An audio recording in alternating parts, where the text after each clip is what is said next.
अस्सलाम वालेकुम प्यारे बच्चों, एक बार फिर से आप सबका खुश आमदीद है डब्ल्यू क्लासेस की यूट्यूब चैनल पर। लास्ट लेक्चर यानी लेक्चर नंबर 002 में हमने क्लास 8th मैथमेटिक्स के पहले चैप्टर का इंट्रोडक्शन दिया था। बेटा उस लेक्चर के अंदर हमने दो बड़े बड़े चीज़ें पढ़ी थी। एक रैशनल नंबर्स की definition, number 2 different properties of rational numbers. Different properties of rational numbers कुल मिलाकर हमने 6 देखी और उन 6 में से कुछ प्रॉपर्टीज का यूज आज के लेक्चर में हम करेंगे। आज का जो लेक्चर होगा यानी कि lecture number 003, this lecture is also exclusively for class 8 students. इस लेक्चर के अंदर आज हम उठाएंगे मैथमेटिक्स का पहला चैप्टर, चैप्टर नंबर 1, जिसका नाम है रैशनल नंबर्स, उसकी पहली एक्सरसाइज। बेटा आपको यह बताता चलूं कि इस चैप्टर में सिर्फ और सिर्फ एक ही एक्सरसाइज है और उस एक्सरसाइज में 3 क्वेश्चंस हैं, वो आज हम करेंगे इस लेक्चर में। तो बेटा हम शुरू करेंगे एक्सरसाइज 1.1 का क्वेश्चन नंबर 1। सबसे पहले इस क्वेश्चन को समझने की कोशिश करेंगे। क्वेश्चन कहता है identify the property illustrated each multiplication. हमें इस क्वेश्चन के अंदर 3 पार्ट्स दिए हुए हैं, part number 1, part number 2 and part number 3। और हर पार्ट के अंदर हमें सिर्फ और सिर्फ प्रॉपर्टी को आइडेंटिफाई करना है कि किस तरह की प्रॉपर्टी जो है वो यूज हुई है। हमने 6 प्रॉपर्टीज पढ़ी, उन्हीं 6 प्रॉपर्टीज में कोई ना कोई प्रॉपर्टी इन पार्ट्स के अंदर यूज हुई होगी। जिस बच्चे ने प्रॉपर्टीज वाला लेक्चर यानी कि लेक्चर 002 नहीं देखा है, उसे ये वाली एक्सरसाइज के ये इस तरह के क्वेश्चन समझ नहीं आ सकते हैं। तो सबसे पहले वो लेक्चर देख लो, उसके बाद हम ये क्वेश्चन जो है इजीली कर पाओगे। इसमें 3 पार्ट है। तो पहला पार्ट है -7/9 × 1 is equal to 1 × -7/9 is equal to -7/9। देखा जाए बेटा, अगर इतना ही हम समझेंगे, इतना यहां से लेकर यहां तक इस चीज को, और इस चीज को फिलहाल के लिए हम छोड़ देंगे। इस चीज को हमने अलग किया, हम सिर्फ और सिर्फ इस वाले हिस्से को समझेंगे जहां लिखा हुआ है -7 divided by 9 × 1 is equal to 1 × -7/9। तो ये कुछ इस तरह से है।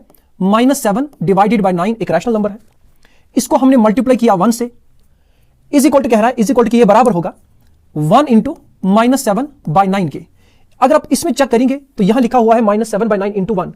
सेम चीज यहां लिखी हुई है, बस ऑर्डर को बदला गया है।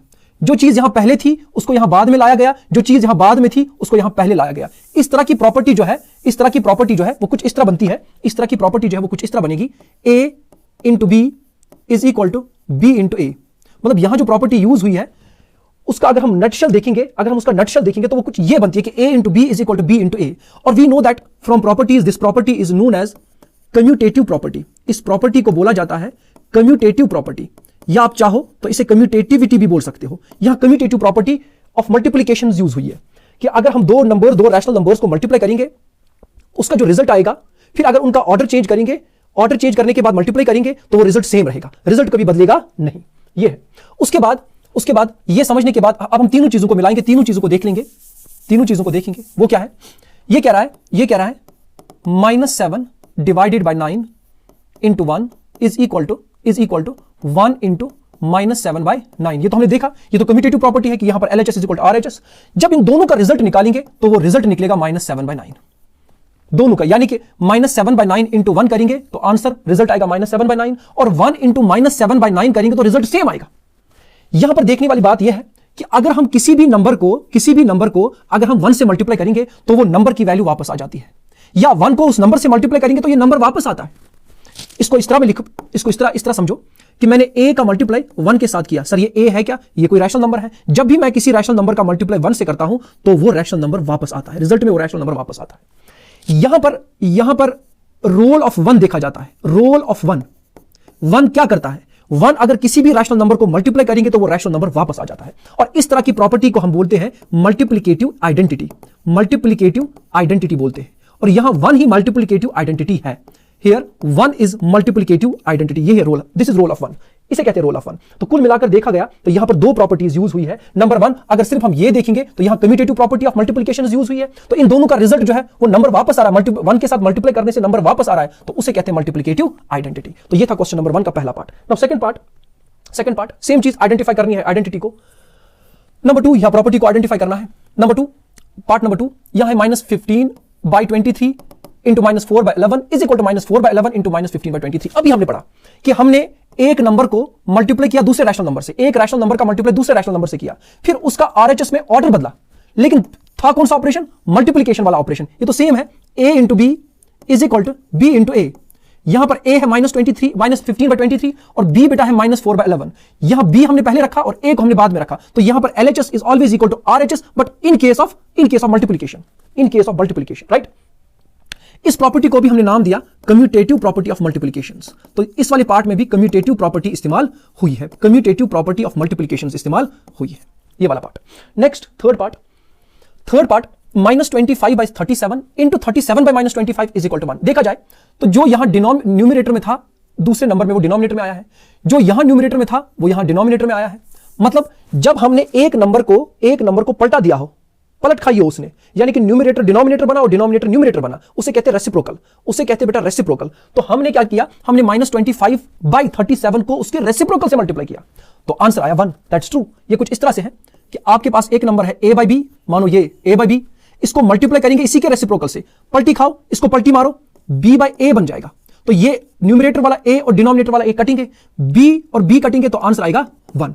इस प्रॉपर्टी को हम कहते हैं, चूंकि यहां पर मल्टीप्लिकेशन यूज हुई है, तो इस प्रॉपर्टी को हम बेटा बोलते हैं मल्टीप्लिकेटिव इनवर्स बोलते हैं। यस, और मल्टीप्लिकेटिव इनवर्स जो है उसी को हम रेसिप्रोकल भी कहते हैं कि हम अगर किसी भी नंबर को उसके रेसिप्रोकल से मल्टीप्लाई लगाएंगे तो हमेशा रिजल्ट 1 ही आएगा। ये क्वेश्चन नंबर 1 यहां कंप्लीट होता है। अब हम आते हैं क्वेश्चन नंबर 2 पर। क्वेश्चन नंबर 2 कह रहा है tell what property allows you to compute, क्या 1/3 इंटू 6 इंटू 4/3, इन दोनों पर ब्रैकेट है, सेम नंबर्स यहां पर भी है लेकिन पहले के 2 नंबर्स पर ब्रैकेट है, यहां बाद के 2 नंबर्स पर ब्रैकेट है, यहां पहले के 2 नंबर्स पर ब्रैकेट है। क्वेश्चन कह रहा है क्या कौन सी प्रॉपर्टी यूज हुई है कि अगर हम 1/3 इंटू 6 इंटू 4/3 इन दोनों को ब्रैकेट रखेंगे, ये बराबर हो जाएगा 1/3 इंटू 6 इंटू 4/3, इन दोनों को ब्रैकेट में रखेंगे। देखो बेटा दोनों चीजें सही है, दोनों का रिजल्ट सेम आएगा, क्योंकि यहां पर फिर से बताओ मल्टीप्लिकेशन वाला ऑपरेशन यूज हुआ है, मल्टीप्लिकेशन वाला। ओके, तो यह है 1/3, मल्टीप्लाई करेंगे 6 इंटू करेंगे 4/3, इन दोनों को ब्रैकेट में रखेंगे, इज इक्वल टू, बिल्कुल मैंने पहले बताया ये बराबर होंगे, 1/3 इंटू 6 करेंगे, इन दोनों को ब्रैकेट में रखेंगे, मल्टीप्लाई करेंगे 4/3। यहां 1/3 है, यहां पर भी बेटा 1/3 है, यहां 6 है तो यहां भी 6 है, यहां 4/3 है, यहां भी 4/3 है। ठीक, तो हम मानेंगे इसको a into b into c, यहां a 1/3 है, यहां b 6 है, यहां c 4/3 है। सेम चीज a into b into c, लेकिन इन दोनों पे ब्रैकेट रखेंगे, यहां हमने इन दोनों पे ब्रैकेट रखा, यहां इन दोनों पे ब्रैकेट रखेंगे, इतनी सी फर्क है, लेकिन दोनों का रिजल्ट सेम आएगा। तो ये वाली जो प्रॉपर्टी है बेटा, इस प्रॉपर्टी को हम कहते हैं associative property of multiplications, associative property, लेकिन कौन सी वाली, मल्टीप्लिकेशन वाली। बिल्कुल यही प्रॉपर्टी यूज हुई है। ये क्वेश्चन नंबर 2 था। अब लास्ट क्वेश्चन है एक्सरसाइज का, last question, yes this is the last question. Question number 3, the product resulting from multiplying two rational numbers invariably yields as, ये कह रहा है कि अगर आपने 2 रैशनल नंबर्स को मल्टीप्लाई किया, उनका जो रिजल्ट है वो क्या होगा। 2 रैशनल नंबर्स, ए को अगर मल्टीप्लाई बी से करेंगे, अगर दोनों ए और बी को रैशनल नंबर्स मानेंगे, और हमारा आंसर बेटा सी आता है। हमने प्रॉपर्टी के अंदर देखा कि जब भी आप किसी 2 रैशनल नंबर्स को मल्टीप्लाई करते हो तो वहां आंसर भी रैशनल नंबर आएगा, लेकिन सवाल है कैसे। इस प्रॉपर्टी को हम कहते हैं क्लोजर प्रॉपर्टी पहली ही प्रॉपर्टी थी जिसको हमने पढ़ा। क्लोजर प्रॉपर्टी में अगर आप 2 रैशनल नंबर्स को मल्टीप्लाई करोगे, जो रिजल्ट आएगा वो भी एक रैशनल नंबर होगा। तब अगर वो रैशनल नंबर ही है तो हम कहते हैं कि रैशनल नंबर्स क्लोज हुए या उन्होंने क्लोजर प्रॉपर्टी दिखाई जब उनका मल्टीप्लिकेशन किया जा रहा था। तो अगर आप 2 रैशनल नंबर्स को मल्टीप्लाई करोगे, आंसर रैशनल नंबर ही आएगा, but as per closure property. लेकिन यहां पर प्रॉपर्टी का नाम नहीं बताना है, हमें सिर्फ बताना कि रिजल्ट क्या आएगा, रिजल्ट भी एक रैशनल नंबर ही होगा, रिजल्ट होगा। इसके साथ ही chapter number 1 class 8th mathematics का कंप्लीट होता है। जो नेक्स्ट लेक्चर्स आएंगे वो एक्सक्लूसिवली क्लास 10th के लिए होंगे। तब तक के लिए शुक्रिया आप